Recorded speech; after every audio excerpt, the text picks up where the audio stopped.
So, eto na nga mga sangkay. Pati presidente po natin ay na-voice it na.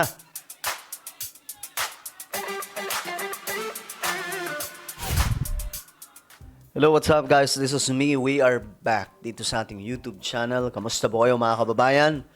So, ang ating presidente, mga sangkay, hindi na po nakapagtimpi. Nabadrip na din po.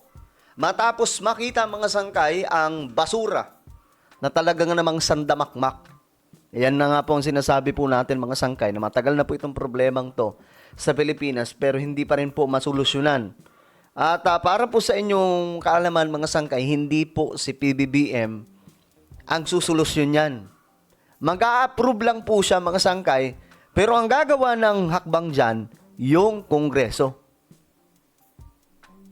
Ito, tingnan po natin yung reaksyon ni PBBM tungkol po sa sandamakmak na basura sa Pilipinas. Alright? Bago tayo magpatuloy, subscribe niyo po yung ating YouTube channel para lagi po kayong updated sa mga komentaryo po natin at mga vlog po natin. Sa mga nanonood po sa Facebook, i-follow niyo po yung ating Facebook page. Okay, diretso po tayo guys. Kasi ito nga po, ang Pangulo natin, di na po nakatiis. Nagsalita na, ayan po. Kasama pala niya dito si General Torre, no? Ang MMDA, ano ba tawag doon? Ang head ng MMDA. Okay. Ngayon, mga sangkay, ito ang reaksyon ni PBBM. Itong Paranaque, dito sa Paranaque nangyari ito eh. Dati hindi nangyayari yun. Pero dahil una-una, madaming basura, sila pa yung trash crop. Tapos ang dami talagang bumagsak na tubig. Yung bumagsak na tubig in the last week is the equivalent of 1 month's rainfall. Okay? Almost 1 meter. Kaya tayo problema tayo ng ganito. Anyway, you see the problem for yourself. Alright, thank you. Okay, so ang ayon kay Pangulo, sobrang lala ng problema dyan mga sangkay sa lugar na yan. Actually, hindi lamang po dyan, kundi buong Metro Manila ito. Buong Metro Manila, problema po natin ang kadugyutan ng mga Pilipino. Kasi, ang masasabi ko rin dyan, kung bakit ganyan din po yung mga kababayan po natin, kasi wala pong sistema. Walang mahigpit na sistema. Bukod dyan, wala pong nilalagay ng mga basurahan sa gilid-gilid. Ito yung challenge ko sa mga nanonood ngayon, kung nasa Metro Manila kayo. Maglakad-lakad kayo, pumunta kayo sa mga barangay ninyo, ikutin nyo yung barangay nyo kung may mga basurahan. Kasi sa Pilipinas, only in the Philippines, mga sangkay. Well, may iba namang mga bansa na mas dugyot pa sa Pilipinas, pero wag na po natin silang gawing halimbawa na parang tatakpan na lang po natin yung problema po natin kasi may mga bansa pa naman na mas malala pa kaysa sa atin. You know, may solution. Pero walang gumagawa ng aksyon.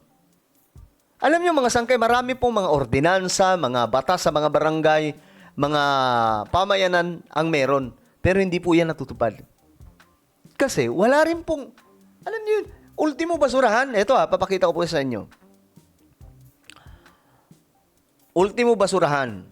Wala po talaga.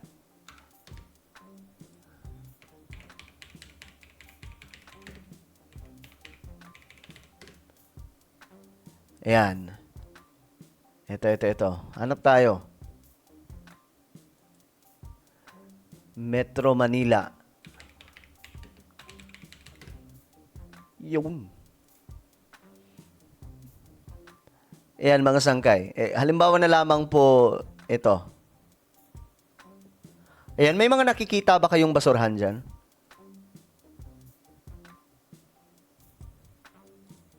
Ayan. May mga makikita ba kayong basurahan sa ganyan? Wala, di ba? Wala. Kahit ano. Anak ng toka, kahit isa-isahan mo yan, wala pong basurahan dyan. Sa China, hindi po ganito. Bawat kanto, halimbawa ito, may basurahan dyan. Lakad ka kaunti, may basurahan dyan. Lakad ka kaunti, may basurahan dyan. Lahat may basurahan. Kaya sana mga sangkay, maging wake up call ito sa lahat, no? Sa lahat ng mga leader ng ating bansa. Kasi kung hindi po Ayusin natin ito. Wala mga sangkay. Paano na lang? Diyos mio Marimar. Ano na po ang mangyayari? Ang Pilipinas ay magiging dugyot na. 'Di ba? Wala na pong patutunguhan ng ating bansa kundi kadugyutan. Kita nyo, si Presidente PBBM, nabuisit na, 'di ba? Kasi nga po, wala man lang mga basurahan.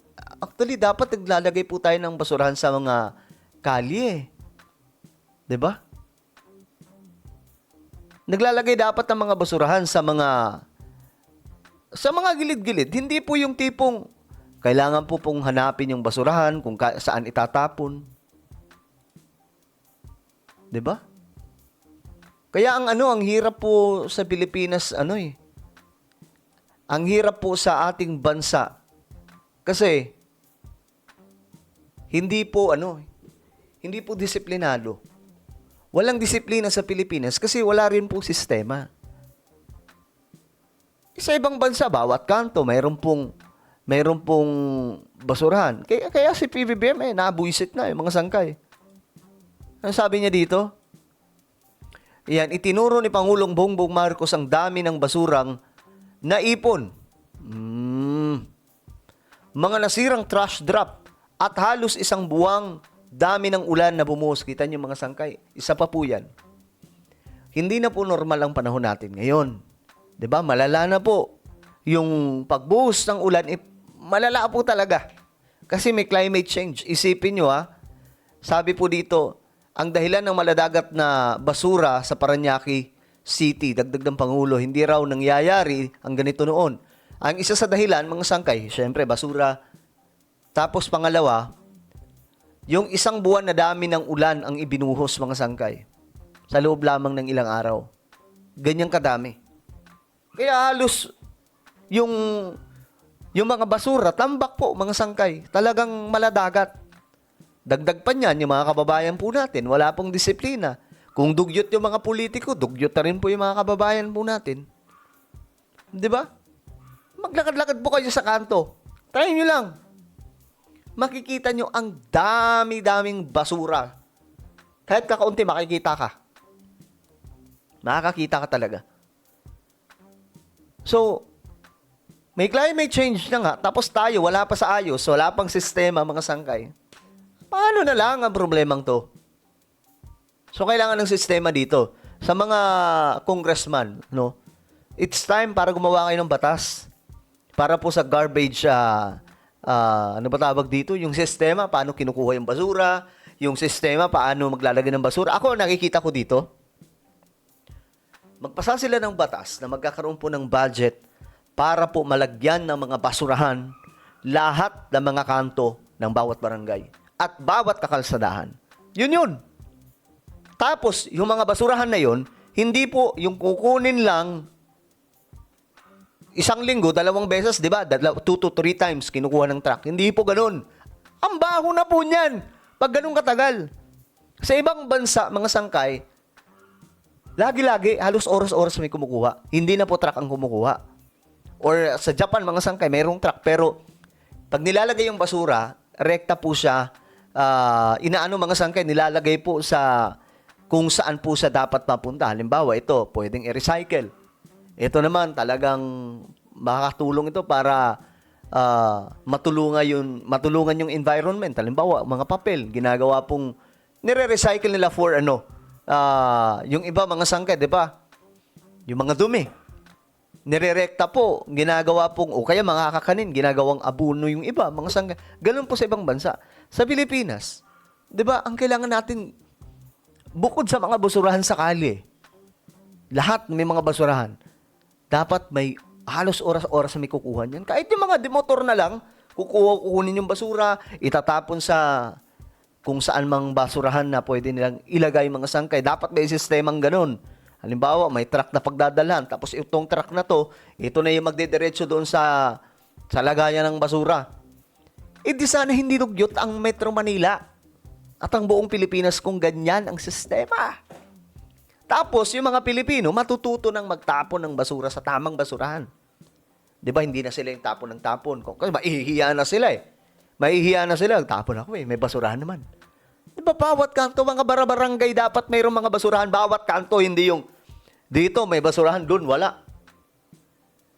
Eh, yung iba pa naman ang tamad-tamad. Bago, yung hawak nilang basyo ng tubig, imbis yung plastic ng tubig na yon, ng mineral water, eh, wala. Eh, sisimplihan tapon. Sisimpleng tapon yan sa gilid. Ganyan po kadugyot.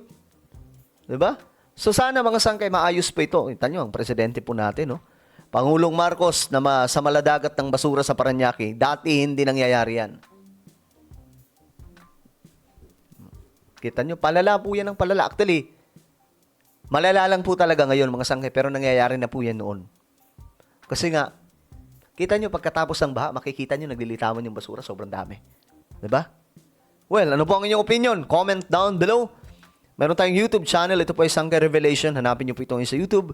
Kapag nakita nyo na, i-click nyo po yung subscribe, i-click ang bell, at i-click nyo po yung all. Ako na po ay magpapaalam. Mag-iingat pong lahat. God bless everyone.